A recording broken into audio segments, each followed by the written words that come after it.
dongeng, dan legenda. Legenda Rangga Gading. Pada zaman dahulu di Jawa Timur, hiduplah seorang pemuda bernama Rangga Gading. Ia dikenal sebagai sosok yang sakti mandraguna. Namun sayangnya, ia sering menyalahgunakan kesaktiannya untuk melakukan perampokan dan pencurian. Rangga Gading sangat lihai dalam mencuri dan tidak pernah tertangkap karena kesaktiannya yang bisa mengubah dirinya menjadi apa saja yang ia inginkan, seperti binatang, pohon, batu, atau air. Rangga Gading mencuri kerbau.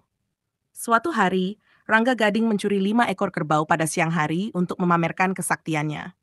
Ketika warga kampung menyadari kehilangan kerbau mereka beramai-ramai memburu pencurinya. Rangga Gading yang melihat kepanikan warga memutuskan untuk mengerjai mereka.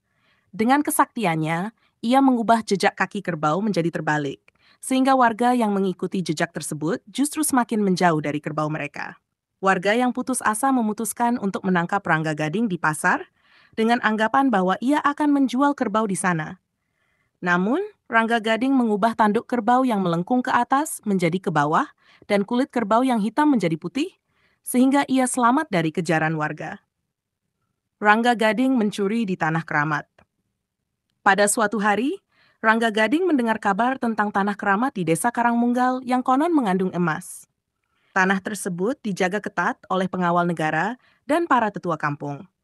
Kabar itu membuat Rangga Gading tergiur ingin memilikinya.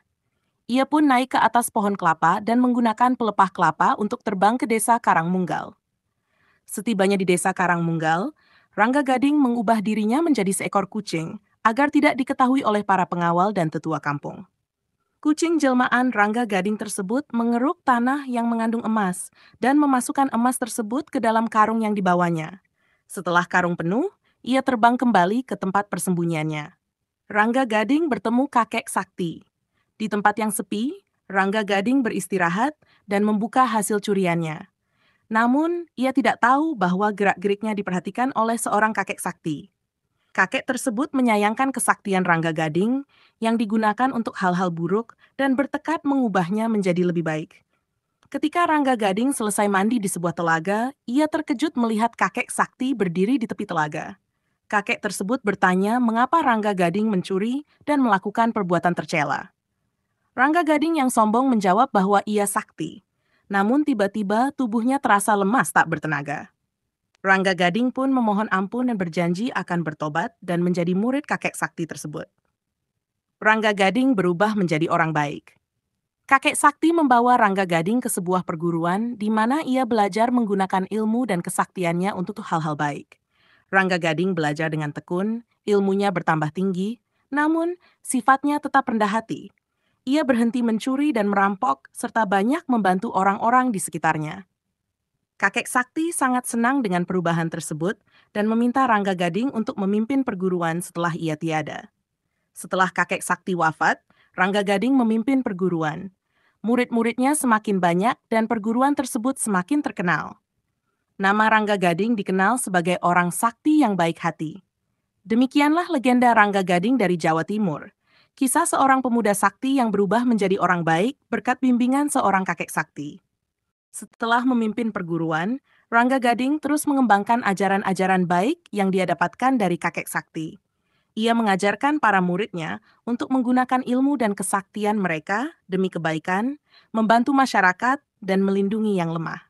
Rangga Gading dan para muridnya. Murid-murid Rangga Gading yang telah terlatih dengan baik menyebar ke berbagai pelosok untuk membantu orang-orang yang membutuhkan. Mereka mendirikan perguruan-perguruan baru dan mengajarkan ajaran Rangga Gading. Nama Rangga Gading pun semakin harum dan dihormati oleh banyak orang. Pertemuan dengan Raja. Suatu hari, Raja dari kerajaan setempat mendengar tentang kebijaksanaan dan kesaktian Rangga Gading. Raja memutuskan untuk mengundang Rangga Gading ke istananya. Di istana, Raja meminta bantuan Rangga Gading untuk mengatasi masalah yang dihadapi oleh kerajaan seperti serangan perampok dan bencana alam yang melanda wilayah kerajaan. Rangga Gading dengan senang hati menerima permintaan Raja.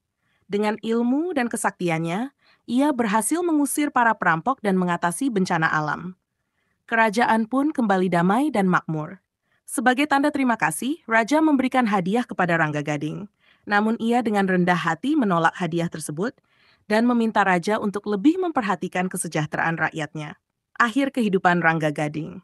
Rangga Gading terus hidup dengan sederhana dan mengabdikan dirinya untuk kebaikan sampai akhir hayatnya.